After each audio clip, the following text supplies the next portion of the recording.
At dahil holiday, dito na naman ako sa palasyo ni Mother at ito't mamadali nga ako dahil nga kakarating ko lang ito't naatasan akong magkatay ng manok. At ito na nga, magpakulo muna tayo ng tubig. Napaglulubluban ng mga manok na ito, ayan na nga, tinahanap ko nga may pilay nga daw dito. Alis nung nakuha ko nga yung maliit na manok dahil hindi ko naman alam kung alin pilay, marami palang pilay doon at oyes lang dahil nga nakadalawang katay. Imbes na isa nga lang kakatayin, nagpadalawa dahil nga nagkamali ako ng kuha. At ito na nga't sinalang ko na nga yung dugo nila. Ito na yung pangalawa.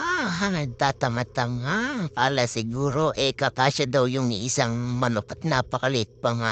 Sabi nga ni Mother, sabi nga daw, kulang na kulang pa nga daw yun. Diba? O, na nga yung mga, manok. At ito't kumulo na nga rin yung tubig. So, kukunin ko na at ilulublog ko na ang mga manok. Buti pang manok ng swimming na ako, hindi pa. Ayan, tapak pa girl. Wala akong sinelas ha. Ayan tuloy. Puro bato-bato dyan. At nagkalat pa nga yung mga dugo nila. O kunin ko na nga yung unang manok na gustong mag-swimming dito sa mainit-init pan. Kanilang swimming pool. Nang lavla. At ating babalatan, ay hindi pala babalatan. Ano nga yan? Babalahibuhan na natin yan at para naman talagang malinis siya. At naman talaga yung part ng pagkakatay. Kailangan balahibuhan. Alam naman kainin natin yan na may balahibuhan, no? At dito nga tinutukso-tukso pa ako ng ate ko at ng bayaw ko dahil nga daw sabi nila, "Bay, pinauwi ka lang pala dito, ne." Mother, at dahil pagkakatayin ka lang ng manok, isip-isip ko lang wala naman akong magagawa. Dahil nga, sabi ko kay mama, noon pag nandito ako sa bahay, hindi kayo nagkakatay. Pag wala ko, nagkakatay kayo ng manok. Ayan na tinulungan na ako ng Junax ko dyan, no? Ang akin daw yung malaki, sa kanya yung maliit. Akin yung nanay, sa kanya daw yung baby. O, ayan, ngiti-ngiti pa siya, oh. At panisubsob nga siya dyan sa mainit ng kanyang manok. Kaya sabi ko huwag niya isusubsob dahil yan ay binabalahibuhan lang. Huwag babalatan. At magsama na talaga niyang binalatan. Bato kawawa naman yung manok. Minurder ng husto. At ito na nga, finisher na at finisher. Patapos na nga ito. Ayan, at pupuliduhin lang natin ang pagbabalahibo dahil marami pa nga itong balahibo.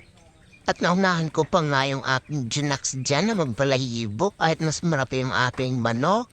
Yung kanya'y napakaliit, hindi pa matapos-tapos. Paano yung puro laro ang ginagawa? Ayan, at pati ba naman yung balahibot? Balak pa yatang ibalik sa manok.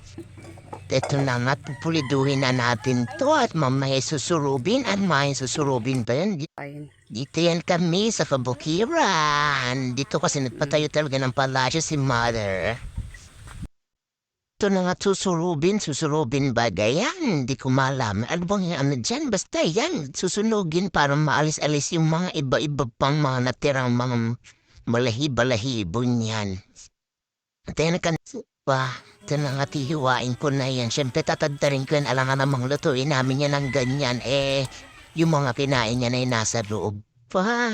Mga ipot-ipot pa ang kanyang bituka. Kaya at ayan, unahin na natin yan. Kala mo talaga napaka-expert sa pagkakatay ng manok. At syempre, tanggalin ang bituka at nandyan ng kanilang mga kinain-kain pa.